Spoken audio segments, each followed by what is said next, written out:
வீட்டுக்கு ஒரு மாணவன் கல்வி பயிலுகிறான். வீட்டுக்கு ஒரு மாணவனுக்கு ஒரு கனவு, எப்படியாவது மருத்துவராக வேண்டும் என்று.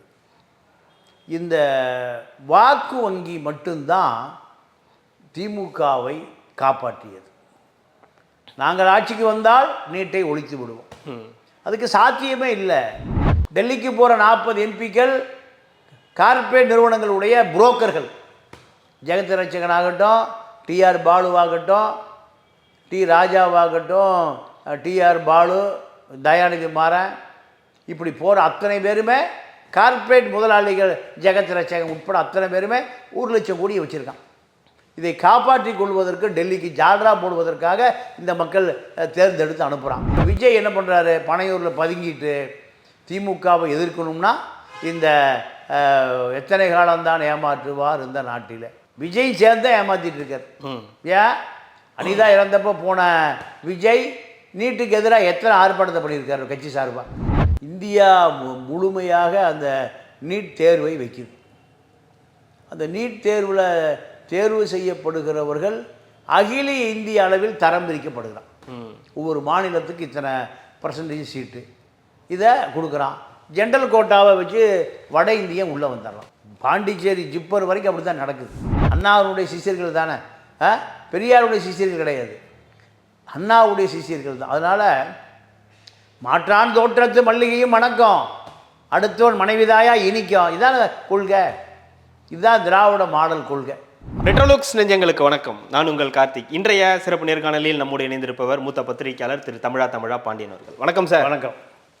சட்டசபையில் இன்னைக்கு காரசாரமான விவாதங்கள்லாம் நடைபெற்றுச்சு. நேற்று தினம் கூட நடைபெற்றுச்சு. அதில் நிறைய விவாதங்கள் பேசப்படுது.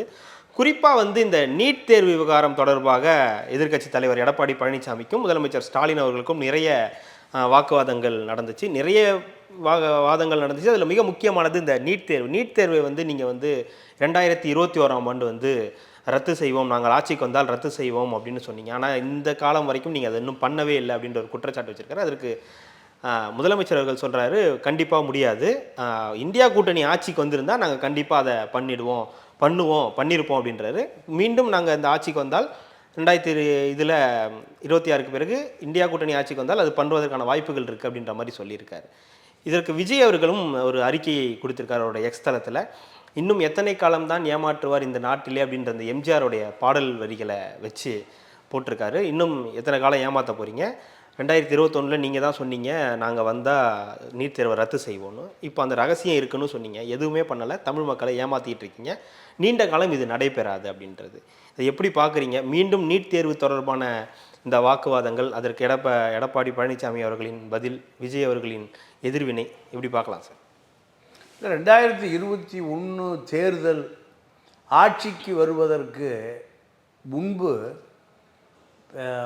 வீட்டுக்கு ஒரு மாணவன் கல்வி பயிலுகிறான். வீட்டுக்கு ஒரு மாணவனுக்கு ஒரு கனவு, எப்படியாவது மருத்துவராக வேண்டும் என்று. இந்த வாக்கு வங்கி மட்டும்தான் திமுகவை காப்பாற்றியது. நாங்கள் ஆட்சிக்கு வந்தால் நீட்டை ஒழித்து விடுவோம். அதுக்கு சாத்தியமே இல்லை. ஜெயலலிதா உயிரோடு இருந்த காலத்தில் முதல் வருடம் அந்த நீட் தேர்வு எங்களை கட்டுப்படுத்தான்னு தீர்மானம் போட்டாங்க. அதனால் பழைய நடைமுறை தான், நீட் இங்கே நடைமுறைக்கே வரல. எப்படி என்ன பண்ணாங்கன்னா, +2ல் யார் அதிகமான மார்க் வாங்கிய மாணவன் மருத்துவக் கல்லூரியில் சேர்க்கப்பட்டான். அப்போ நீட் இங்கே நடைமுறைப்படுத்தவே பட முடியவில்லை. ஜெயலலிதா என்ன பண்ணுச்சுன்னா, உங்கள் நீட் இங்கே அப்ளை பண்ணாதீங்க, நாங்கள் பார்த்துக்குறோம். இப்போ நீட் பரீட்சை எழுத வேண்டிய அவசியம் இல்லை. +2ல் யார் அதிக மார்க் வாங்குறானோ அவன் மருத்துவக் கல்லூரிக்கு போனான். அப்போ நீட்டு 1 வருஷம் உள்ளே வரல. 2வது வருஷமும் அப்படி தான் ஜெயலலிதா நடைமுறைக்கு வந்தது. அப்புறம் தேர்தல் வந்தது, ஜெயலலிதா இறந்து போச்சு. அடுத்து வந்தது பிஜேபியினுடைய பினாமி ஆட்சி. எடப்பாடி பிஜேபி தயவில் தான் ஆட்சியை தக்க வைத்தார். அதனால் பிஜேபி டெல்லியிலேருந்து எதை சொல்லுகிறதோ அதை தான் ஆட்சி செய்தார் எடப்பாடி. ஒரு 4 வருட காலம், 4.5 வருட காலம்.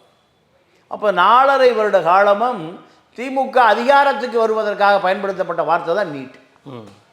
நாங்கள் வந்தால் நீட்டை ஒழிச்சிருவோன்னு, நாங்கள் வந்தால் தபால் கடை விளக்க குறைச்சிருவோம், நாங்கள் வந்தால் இராணுவத்தை இங்கே கொண்டு வந்துடுவோம், கடலோர காவல்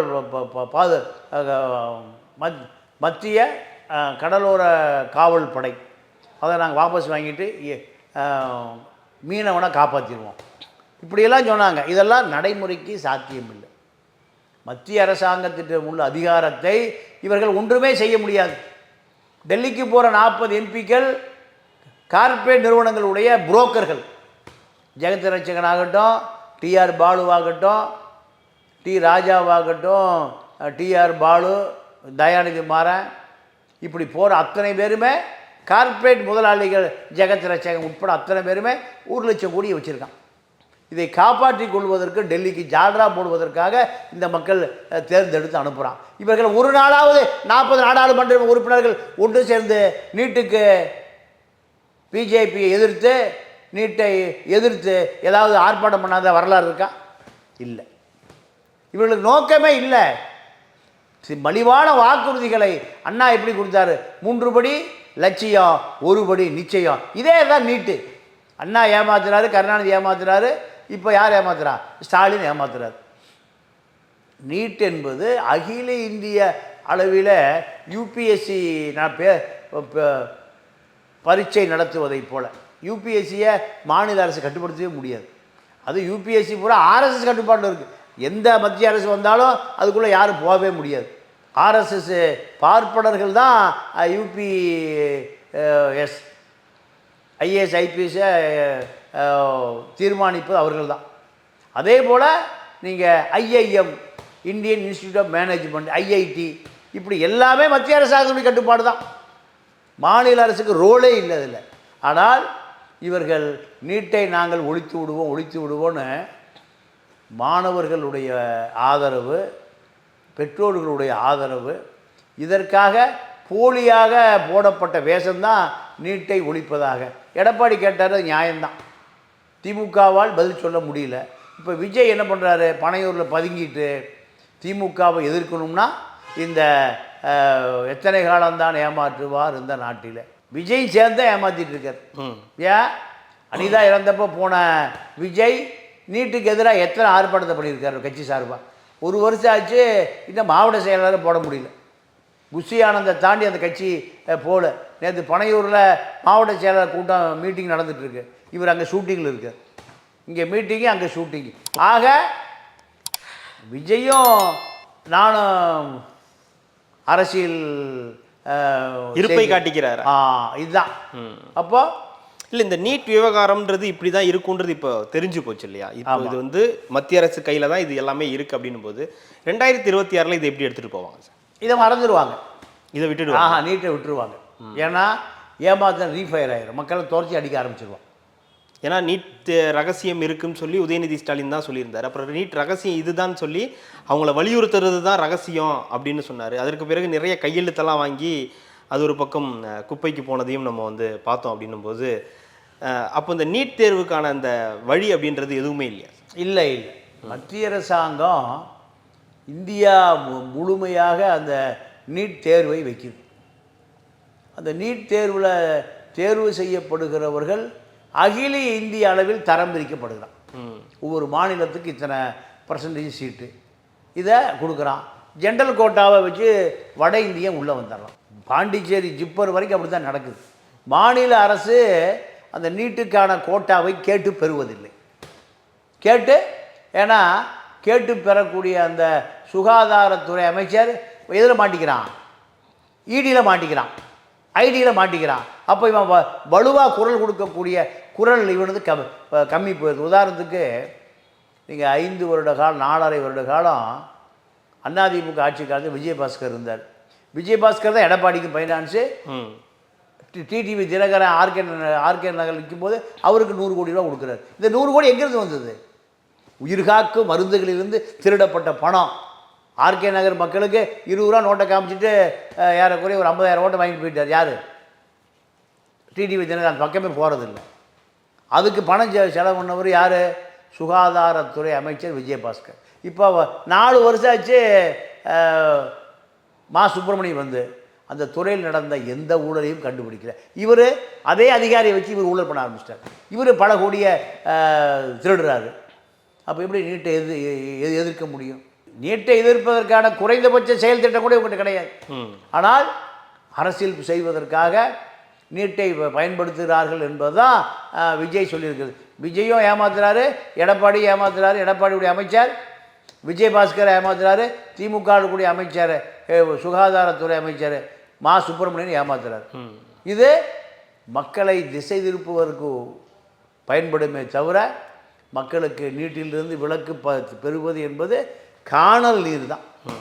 அப்போ இந்த 2026 தேர்தல் வாக்குறுதிகளில் நீட்டை வந்து நம்ம எடுத்துடலாம், எல்லா கட்சிகளும் 100% எடுத்துருவான். மக்களுக்கு தெரிஞ்சு போச்சு, இனி மக்கள்கிட்ட அம்பலப்பட முடியாது. அதனால ஒரு தேர்தலில் வெற்றி பெற்றாச்சு, அவ்வளோதான். அடுத்து இப்போ அதிமுகவோ இல்லை திமுகவோ இல்லை தாவேக்காவோ யாரும் வைக்க மாட்டாங்க. சாத்தியம் இல்லைன்னு தெரியும். இனி ஏமாத்துறனா மக்கள் சட்டையை முடிச்சு கேட்பான், முழுக்க எங்களை மடையன்னு நினைச்சியான்னு கேட்பான்.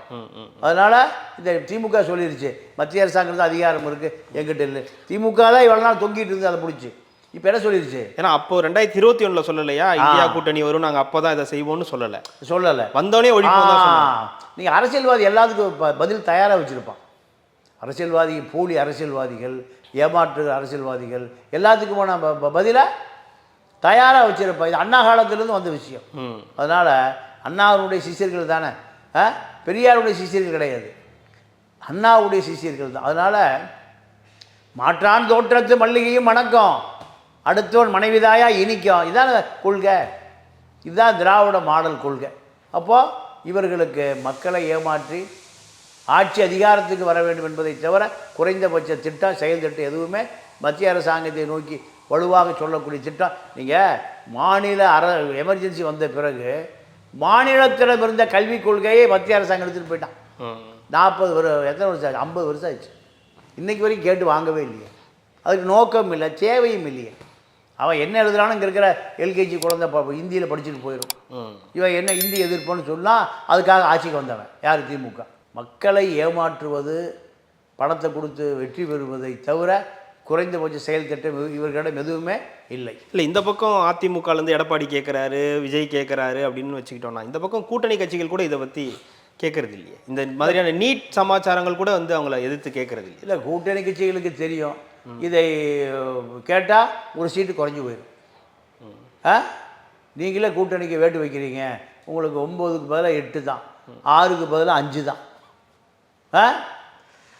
இதுதான் இப்போ அரசியல். அதனால் வருகிற தேர்தலில் நீட்டை பற்றி யாரும் பேச மாட்டாங்க. நீட்டு மறக்கப்படும். மாணவர்களின் கதி வந்து நீட் எழுதி தான் தேர்வை வந்து வரான். மிக்க நன்றி சார். இவ்வளோ நேரம் உங்களுடைய நேரத்தை ஒதுக்கி எங்களுக்காக பல்வேறு தகவல்களை பகிர்ந்தமைக்கு ரெட்டல் லுக்கின் சார்பாக மிக்க நன்றி. நன்றி, வணக்கம்.